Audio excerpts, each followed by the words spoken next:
সরকার কোনো গণমাধ্যম নিয়ন্ত্রণ করবে না এবং সংবাদপত্র স্বাধীনভাবে কাজ করবে বলে জানিয়েছেন প্রধান উপদেষ্টা অধ্যাপক ড. মোহাম্মদ ইউনূস। গত ৩ ডিসেম্বর সন্ধ্যা ৬:৩০টায় রাষ্ট্রীয় অতিথি ভবন যমুনায় জুলাই গণঅভ্যুত্থানে নেতৃত্ব দেওয়া বৈষম্য বিরোধী ছাত্র আন্দোলনের একটি প্রতিনিধি দলের সঙ্গে মতবিনিময়কালে তিনি এসব কথা বলেন।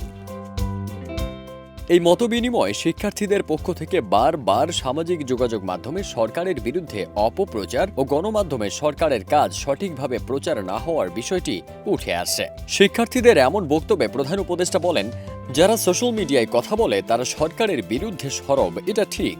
সরকারের নিজের কোনো পত্রিকা নেই, আছে শুধু প্রেস উইং। তারা পত্রিকায় প্রেস রিলিজ পাঠায়, কেউ ছাপে কেউ ছাপে না, কিংবা তাদের মন মতো শেষ পাতায় বা কোনায় ছোট করে দেয়।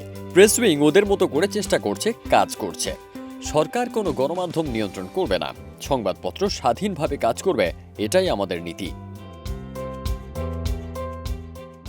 জুলাইয়ে শহীদদের রাষ্ট্রীয় সম্মান ও খেতাবের বিষয়ে শিক্ষার্থীদের পরামর্শে প্রধান উপদেষ্টা বলেন, আমরা এটি নিয়ে কাজ করছি। জুলাইয়ে যারা শহীদ হয়েছে তাদের অবদান আমরা ভুলব না, তাদেরকে যথাযথ রাষ্ট্রীয় মর্যাদা দেওয়া হবে।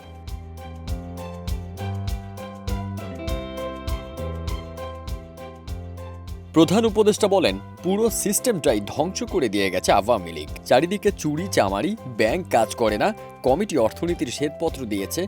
আমি বলেছি এটা একটা ঐতিহাসিক দলিল। আমি মনে করি এটা প্রতিটি বিশ্ববিদ্যালয়ে পড়ানো উচিত। দেশের অর্থনীতিকে ধ্বংসস্তূপে পরিণত করার দায় আওয়ামী লীগের। তবে যারা উন্নয়নের জোয়ার বয়ে যাচ্ছে বলে ঘোষণা দিয়েছে তাদেরও ধরতে হবে। যে ধ্বংসস্তূপে রেখে গেছে সেখান থেকে বের হওয়া কঠিন। যেদিকে হাত দেই সেদিকেই জঞ্জাল।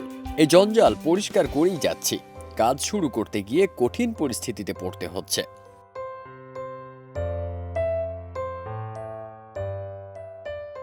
ফারদিন সানি, দেশ রূপান্তর।